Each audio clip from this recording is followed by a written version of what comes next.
Buddy, I hope you had an amazing week. Happy summer. And again, it's Thinking Thursday.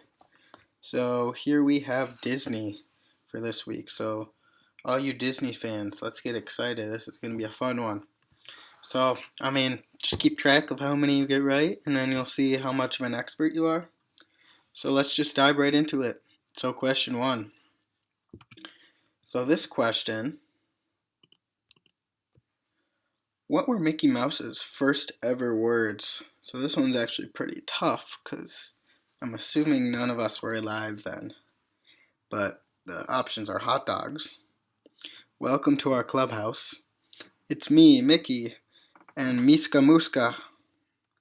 So let's see how you did on the first question. The answer is hot dogs. So Mickey Mouse actually debuted in 1928, which is more than 90 years ago. It's a long time ago. It's a really old character. It was actually called Steamboat Willie. So if you've ever seen in some of the newer movies, they have an intro where it's Mickey Mouse driving a boat, holding the wheel and whistling, and there's some music over it, and it's sometimes at the start of some of the movies. That's actually Steamboat Willie. So even though he debuted in 1928, he didn't actually talk or say his first words until 1929, and that's when he said hot dogs. So let's move on to question 2. Hopefully you got that one right. Alright, question 2. Which one of these was not one of Aladdin's wishes? So option A is free the genie. B, become prince. C, marry Jasmine. And D, free from drowning. This is another sort of tough one. I haven't watched Aladdin, seems like ages.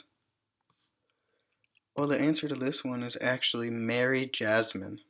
So he had 3 wishes. His 3 wishes were free the genie, become prince, and then to be saved from flooding. So if you picked marry Jasmine as the one that is not one of the wishes, then good job. Let's move on to question 3. Alright, so in The Lion King, what does Hakuna Matata mean? So option A is sorry. B is everything is going to be alright. C, no worries. And D, thank you. What do you think? Well, the answer is C, no worries. So Hakuna Matata means no worries. The song, as I said before, is from The Lion King. And Hakuna Matata is a saying in the Swahili language. This language, the Swahili language, is commonly spoken in Tanzania, Kenya, Uganda, the Democratic Republic of Congo, and many more. So let's move on to question 4. So this one may be a little bit easier than some of the others so far.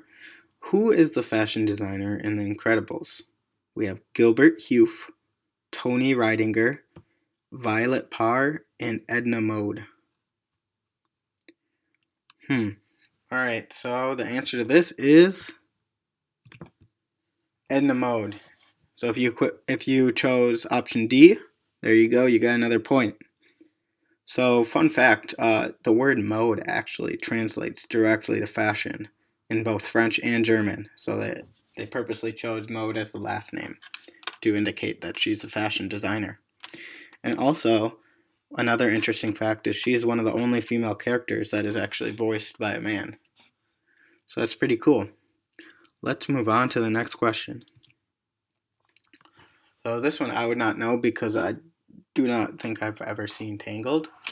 But Rapunzel's chameleon in Tangled is called what? Pascal, Da Vinci, Michelangelo, or Pythagoras? What do you think? Alright, so the answer to this is A, Pascal. So, one thing that's kind of interesting is Tangled was Disney's first full-length computer-animated fairy tale adventure.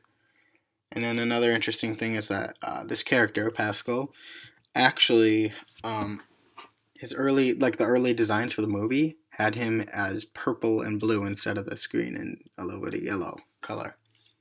So that's pretty interesting. So let's move on to the next one. Question 6, this is from Coco. Who is Miguel's idol in Coco? A. Rosa Rivera. B. Mama Imelda Rivera. C. We have Ernesto de la Cruz. And D. Mulan. If you've seen the movie, I think the picture sort of gives it away. But I guess this is one that you get a little hint. So you're welcome.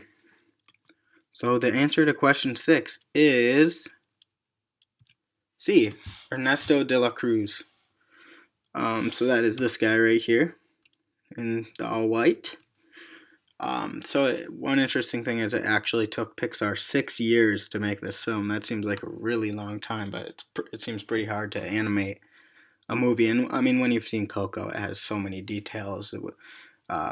It's just such a colorful movie with all these little intricate details that all have to be animated. So I guess that is why it took such a long time.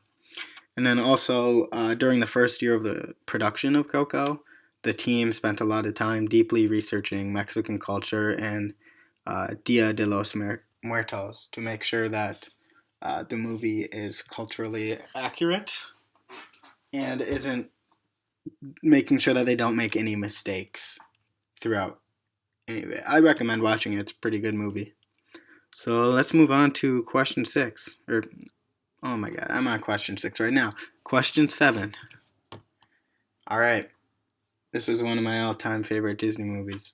In Monsters, Inc., there's nothing more toxic than what? A. Ghosts. B. Blankets. C. Human child. And D. Ice cream. So here we have Mike Wazowski in the light green. And on the right, we have Sully. I think Mike is the funniest character by far. Nothing against Sully. It's just like, I don't know, Mike is just, he's the guy, you know? All right, let's see who got this question right. So the answer is human child. So in Monsters, Inc., there's nothing more toxic or deadly than a human child. You see this with the alarms going off. With even a single touch, they're so alarmed about it. But in this movie, like, to get energy, they have to cause a human child to scream. So I'll leave a door open and one could walk right into this factory, right into the monster world. So it's these doors to get back into the human world. So let's move on to question 8. So how many Dalmatians did Cruella De Vil have? So this is a really old one, so I'm expecting you guys might not know this one because it's a pretty old Disney movie. I mean, I guess Lion King is old too, but that one's a bit more popular than this one. So A, 99, B, 2, C, 14, D, 101. If you said D, 101, you are right. So in this movie, Cruella De Vil was just obsessed with dogs, specifically Dalmatians.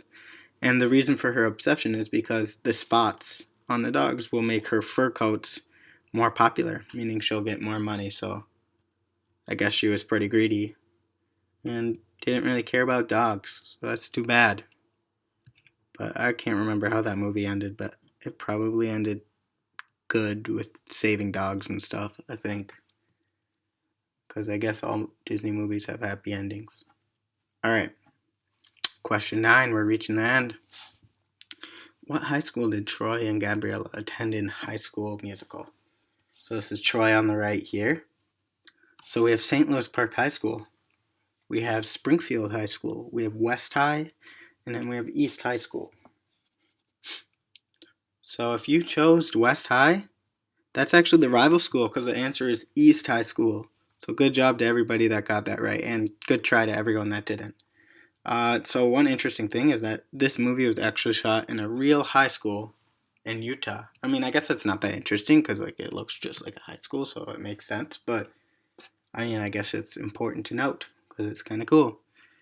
Not really. Okay, question 10. So this is another really good movie, Ratatouille. Who is Remy's hero in Ratatouille? We have Chef Auguste Gusteau, We have Chef Anton Ego. We have Chef Colette Tatau. And Chef Skinner. If you chose the one that is really hard to pronounce, Auguste Gusteau, then you are right. So one interesting thing about Ratatouille is to save time, the artist at Pixar skipped one specific detail. None of the human characters had any toes. So they did this just to save time. But if you haven't seen Ratatouille, you gotta watch that because that's like a Disney classic, or at least in my opinion. I mean, some people would say it's like too new to be a Disney classic, but it's pretty good. So there we go. Let's see how many points you guys got and how you did. So if you got in between 1 and 3, you're not really that big of a Disney fan. Like, you've seen maybe a couple movies, but you just like, it's not really your type of movie. You like different types of movies, and that's okay. Like, not everyone has to like Disney. If you got 4 through 6, you're like most people. You've seen a fair share of Disney movies. You know some of the facts. You're not really an avid supporter, but like you appreciate the movies. And like, I don't know, you just like watching any movie. It's like you're pretty flexible. If you're 7 through 9, you really like Disney. You watch a lot, and you've probably watched all the classics. And you really support the Disney community, and you probably have gone to a couple theme parks and stuff. If you got 10, you're a genius when it comes to Disney. You're a Disney expert. That means that you've probably gone to like all the theme parks. You've probably watched like every single movie like 3 times over, and pretty much you know anything that there needs to be known about Disney and all of its animations and non-animations like High School Musical and stuff. So you're just a complete expert. So anyways, good job everyone. I hope you had fun this week, and I hope to see you next Thursday for the next Thinking Thursday. And have a great, I don't know how I still don't know what Friday is, but just have a great Friday and a great rest of your summer. So I'll see you guys later. Bye-bye.